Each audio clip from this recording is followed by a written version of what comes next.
Para lograr esos propósitos que se definieron en la Constitución Política, especialmente en el preámbulo de la Constitución, para garantizar esos derechos fundamentales de los que hemos hablado, el Estado tiene una organización administrativa, tiene una estructura administrativa, y de esa vamos a hablar. Primero, debemos señalar que quienes trabajan en esa estructura administrativa son denominados servidores públicos y están al servicio del Estado. No están al servicio ni del partido político en el cual hacen militancia o con el cual tienen simpatía, ni están al servicio ni siquiera de quien es su jefe o su director. Están al servicio del Estado, al servicio para lograr esos objetivos y propósitos del Estado. Por eso se denominan servidores públicos. Los servidores públicos se clasifican en tres categorías fundamentalmente. Primero, tenemos los servidores públicos de elección. Unos de ellos son de elección directa y los otros de elección indirecta. ¿Cuáles son los de elección directa? Aquellos que son elegidos por un periodo y son elegidos directamente por el pueblo. Entre ellos tenemos al señor presidente y vicepresidente de la República, a los señores congresistas, a los señores gobernadores, a los señores diputados, a los señores alcaldes, a los señores concejales y a los señores ediles. Son servidores públicos de elección directa porque directamente los elige el pueblo. También tenemos unos servidores públicos de elección indirecta. Y esos son los que son elegidos también por un periodo por una corporación pública. También los servidores públicos de elección pueden ser de elección indirecta. Y son de elección indirecta cuando son elegidos por una corporación pública para un periodo determinado. Entre ellos tenemos al Contralor, tenemos al Procurador, tenemos al Fiscal General de la Nación, tenemos a los señores magistrados de las altas cortes, Corte Suprema de Justicia, Corte Constitucional, Consejo de Estado, y tenemos al señor Auditor General de la República. Ellos son servidores públicos de elección indirecta, porque los elige una corporación pública por un periodo determinado. Por supuesto que también hace parte de este grupo de servidores públicos de elección indirecta los contralores territoriales en cada uno de los departamentos, los señores personeros municipales y por supuesto el señor defensor del pueblo. Esos son los servidores públicos de elección directa. También los servidores públicos se clasifican como servidores públicos empleados públicos. Y los empleados públicos se encuentran clasificados fundamentalmente en dos categorías. Los empleados públicos de libre nombramiento y remoción, que son las personas que tienen funciones en la formulación de política pública y que son personal de confianza. Y el resto son los empleados públicos de carrera administrativa, cuya carrera está reglamentada por la Ley 909 y ellos llegan al cargo producto de un concurso de méritos, donde es el mérito el elemento fundamental para poder llegar a ser empleado público de carrera administrativa. Y se mantienen en el empleo por el mérito, porque los empleados públicos de carrera administrativa anualmente son evaluados y aquel que pierde la evaluación debe ser retirado del empleo.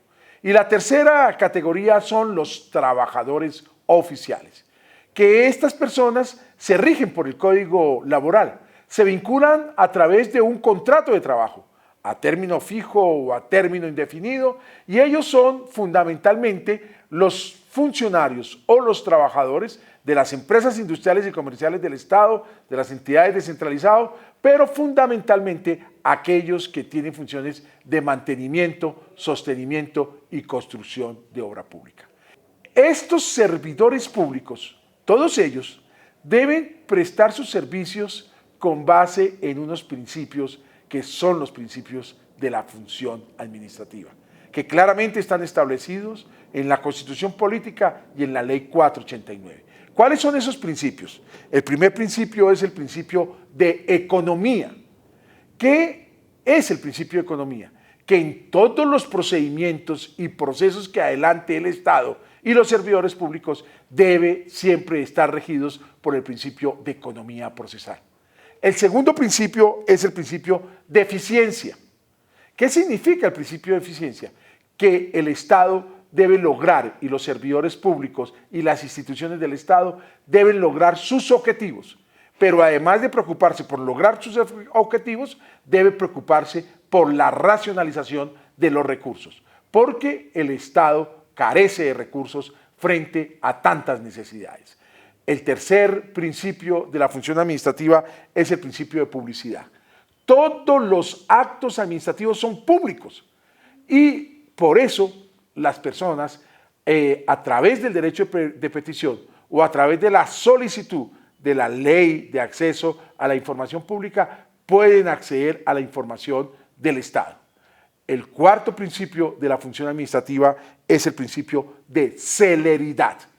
Ello implica que las autoridades no solo deben actuar por denuncia, queja o petición, sino que deben de actuar también de oficio, en cumplimiento de esa función que le ha sido asignada. Porque es importante señalar aquí que los servidores públicos, igual que los particulares, responden por infringir la ley, pero además por omisión o por extralimitación de funciones. Y el otro principio de la función administrativa es el principio de imparcialidad. Nosotros somos servidores públicos al servicio del Estado y por eso debemos tratar a todos y a todas con imparcialidad, sin favorecer a nadie y por supuesto sin discriminar a nadie. Y el último principio de la función administrativa es el principio de la contradicción. Todos los actos administrativos pueden ser contradecidos. Todos los actos administrativos pueden ser objeto de recurso de reposición o de apelación. Es decir, todas las sentencias y todos los actos administrativos pueden ser impugnados por los gobernados o por los ciudadanos y las ciudadanas. Ese es el principio de contradicción. Con base en esos principios, esos servidores públicos de los que hemos hablado prestan sus servicios en unas áreas de la estructura administrativa del Estado colombiano. La primera área es la organización territorial. La segunda área corresponde a las ramas del poder público. La tercera área corresponde a los organismos de control. La cuarta área corresponde a la organización electoral y la última área de esa estructura corresponde a los organismos autónomos. Vamos a analizar cada una de esas áreas, es decir, el área de la organización territorial, el área de las ramas del poder público, el área de los organismos de control, el área de la organización electoral y el área de los organismos autónomos. Bueno, vamos a hablar entonces de la organización territorial. Debemos señalar que la organización territorial corresponde a esa dimensión de la que habíamos hablado al principio, la dimensión de una república unitaria descentralizada. La organización territorial en nuestro país está dada por la presencia de los departamentos y de los municipios. Tenemos 32 departamentos y 1.123 municipios. Los departamentos y los municipios están dotados de personería jurídica, autonomía administrativa y autonomía presupuestal para cumplir con las competencias que la Constitución y la ley les ha señalado. Las competencias de los municipios y los departamentos en materia de prestación de servicios es garantizar el servicio de la salud pública a los miembros del departamento o a los ciudadanos del municipio. También es garantizar el servicio de educación a cada uno de los habitantes de estos territorios. Y por supuesto garantizar la construcción de infraestructura para el desarrollo. Esas son fundamentalmente las funciones que desde la Constitución Política o las competencias que se le han señalado a las entidades territoriales. Los departamentos tienen un gerente y ese gerente es el gobernador. Y el gobernador es elegido por un periodo de 4 años por los ciudadanos y ciudadanas de ese departamento. Los municipios también tienen un gerente y el gerente de los municipios es el alcalde, elegido también por un periodo de 4 años por los ciudadanos que habitan en ese municipio. El departamento cuenta con una junta directiva y la junta directiva del departamento, que es la suprema autoridad administrativa del departamento, es la asamblea departamental, que está integrada por diputados que son elegidos popularmente por el pueblo, también por un periodo de 4 años. Y los consejos municipales son la junta directiva de los municipios. Bueno, de esta manera entonces le corresponderá en el departamento a las asambleas y en los municipios a los consejos aprobar los planes de desarrollo de cada uno de los gobernadores o alcaldes. Planes de desarrollo que tienen que recoger lo que el alcalde como candidato o el gobernador como candidato le propuso a su pueblo en el proceso de elecciones en su programa de gobierno.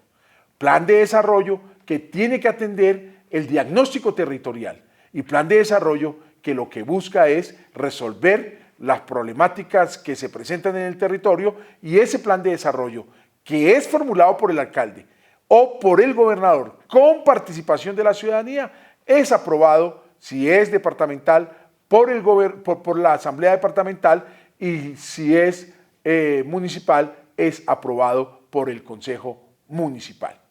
¿Cuáles son los recursos con los que cuenta el departamento y el municipio para poder cumplir sus funciones? Los departamentos y los municipios también reciben recursos del gobierno nacional y esos recursos vienen a través de lo que se denomina el Sistema General de Participaciones. Ese Sistema General de Participaciones son los recursos que el gobierno nacional entrega para financiar 3 cosas en el nivel territorial. 1, la educación, 2, la salud y 3, el saneamiento básico.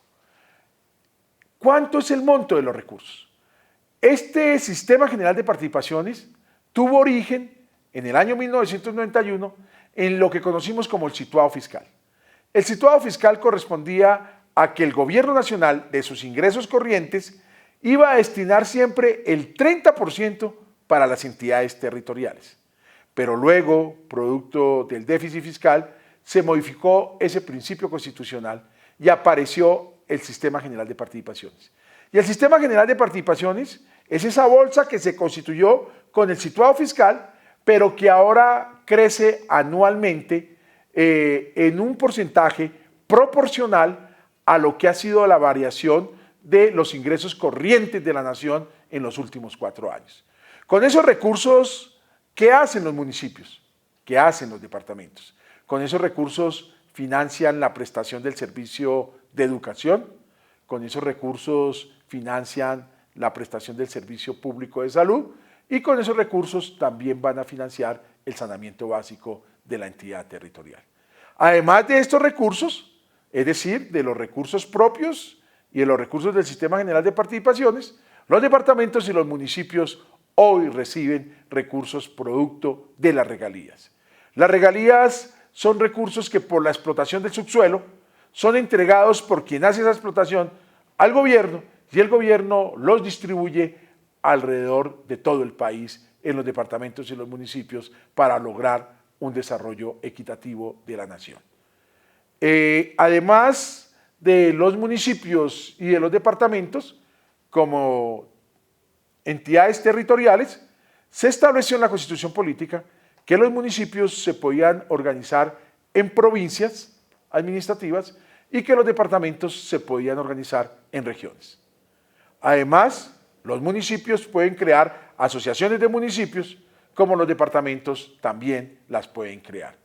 Los municipios están divididos en comunas y los distritos a su vez se dividen en localidades. ¿Cuántos departamentos y municipios tenemos? Ya lo dijimos, departamentos 32, municipios 1123. Y ellos están clasificados según lo dispuesto en la ley 617 en categorías. Categoría 1, categoría 2, categoría 3 y categoría 4. Los departamentos y los municipios están en 5 categorías. Categoría especial, categoría 1, categoría 2, categoría 3 y categoría 4. ¿Cuáles son las variables para clasificar un municipio o un departamento en una categoría? Las variables están dadas por el número de población y por los ingresos corrientes que recibe el municipio, los ingresos corrientes de libre destinación. A partir de esas variables, los municipios se clasifican en determinada categoría. La categoría va permitiendo entonces al municipio tener mayores autonomías, sobre todo en el tema de crédito, pero también las categorías se tendrán en cuenta para la distribución de los recursos que provienen del gobierno nacional.